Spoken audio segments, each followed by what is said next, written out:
2024 मायथाइनि 18थि कमल कुमार ब्रह्म देरहासार बान्थाखौ गथायबाय दुलाराय बर' फरायसा आफादा। फरायसाफोरखौ थुलुंगाखांनायनि थांखिजों सिगां बोसोरफोराव होबोनाय बादिनो देग्लायबो 18थि कमल कुमार ब्रह्म देरहासार बान्थाखौ गथायबाय दुलाराय बर' फरायसा आफादा। मख'जाथावदि दुलाराय बर' फरायसा आफादा बर' बिजोंजों फरायनानै गोजौ फरायसालिनि जोबथा आनजादाव 10थि मासि आवग्रिनो हानाय फरायसाफोरखौ बरायनाय आरो मान बावबोदों। बेबादिनो देग्लायबो क'क्राझार जिल्ला बनरगाव खाग्राबारिनि दिहुं स्पर्ट्स क्लाब आरो लाइब्रेरिनि गेलेग्रा फोथाराव मोनसे जर'खा हाबाफारिनि गेजेरजों बर' बिजोंजों फरायनानै देग्लाय 2024 मायथाइनि मेट्रिक आनजादाव 10थि मासि आवग्रिनो हानाय सा 14 फरायसाफोरखौ बरायनायजों लोगोसे मान बावनाय जायो। बे फरायसाफ्रा फारियै सेथि मासियाव कमलास गयारी 93.83%, गफुर बड' हाइ स्कुल बिश्वनाथनि। नैथि मासियाव देरहासार बसुमतारी 93.17%, माख्रा ओइचएस स्कुल बिजनी। थामथि मासियाव बिशाल स्वर्गियारी 92.83%, जयभद्र हागजेर बड' हाइ स्कुल बाक्सा आरो प्रियंका कछारी 92.83%, इउएन एकाडेमी क'क्राझार।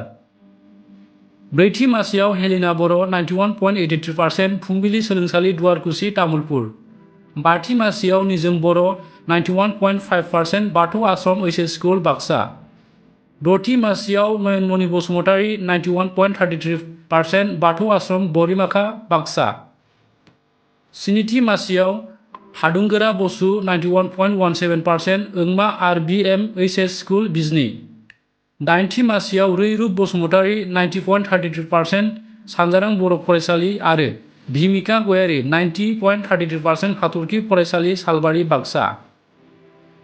गुथि मासियाव लिपं बर' 89.83%, फुंबिलि सोलोंसालि दुवारकुसि तामुलपुर आरो जिन्तु स्वर्गियारी 89.83%, जयभद्र हागजेर बर' गोजौ फरायसालि।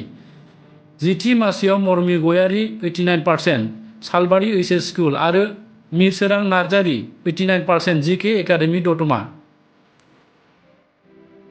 गासै सा 14 फरायसाफोरनो 18थि कमल कुमार ब्रह्म देरहासार बान्था महरै गांफायै मान बिलाइ, 10,000 रां, मुगानि साखि खुगा लाइसि, खौरां बिजोङाव एबसु बिजाब बायदिनि गेजेरजों मान बावो आरो बेजों लोगोसेनो गुबुन रावारि फरायसाफोरा बर' बिजोंजों फरायनानै सेथि मासि आवग्रिनो हानाय सा 6 फरायसाफोरखौबो दिनैनि हाबाफारिनि गेजेरजों बरायनायजों लोगोसे मान बावनाय जायो।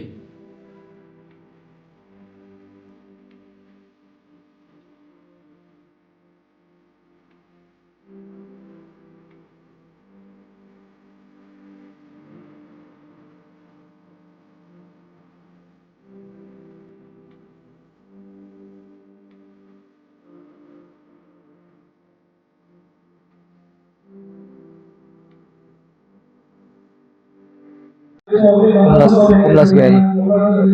सेथि मासि बर' बिजोंनि सेथि मासियाव आवग्रिनो हादों दिनै कमल कुमार बान्था देरहासार बान्थाखौ नोंथांमोननो गथायबाय। माबायदि मोनदों दिनै गोसोआव? मोजां मोनदों, माने जोंनि डिस्ट्रिक्टनिफ्रायथ' माने बिदि मोनफेराखैमोन नालाय, देग्लायसो फार्स्ट टाइम आरो ओंखायनो मोजां मोनो आरोना। फरायसालिया बबेयाव नोंना? फरायसालिया गफुर बर' गोजौ फरायसालि बिश्वनाथआव, बिश्वनाथ डिस्ट्रिक्ट। माबायदि फरायदोंमोन बे मेट्रिक आनजादनि थाखाय? माबायदि जेनेबा फरायनायाथ' एथबां बांद्रायबो माने बांद्राय टाइम नङा आरोना, मेक्सिमाम 4-5 आवार्स होनबाबो रेगुलार आरोना, कनसिस्टेन्टलि बिदिनो। स्कुलनिफ्राय, फोरोंगिरिफोरनिफ्राय, बिमा बिफानिफ्राय माबायदि मदद मोनदोंमोन नोंनि फरायनायाव? माबायदि थुलुंगा मोननो हादोंमोन?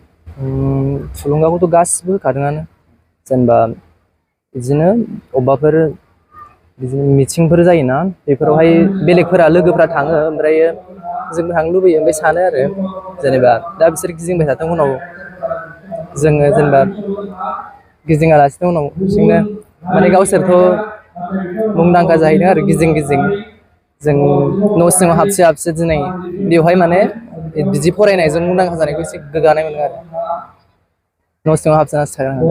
आनजादनि सिगां माबायदि थांखि दंमोन? बेसेबां पार्सेन्ट लानो गोसो, बेसेबां माबायदि? आनजादनि सिगांथ' 95+ लानायमोन आरोना, टप 10 बिदिखौथ' सानाखैमोन, जायखिजाया 95+मोन। ओमफ्रायो पेटार्नानो सोलायना होबाय, एसे टाफ जाबाय सिगांनिफ्राय, 25%सो टाफसिन। 93.83%। गासिबो साबजेक्टआव लेटार। इयुनाव मा जानो लुबैयो? मा जानो गोसो इयुनावहाय सासे डक्टर दायो एडमिसन लाबाय नामा एडमिसनखौ लाथ'वाखै लानो नागिरदों बेयावनो साइन्सआवनो बबेयाव लागोन एडमिसनखौ गफुरावनो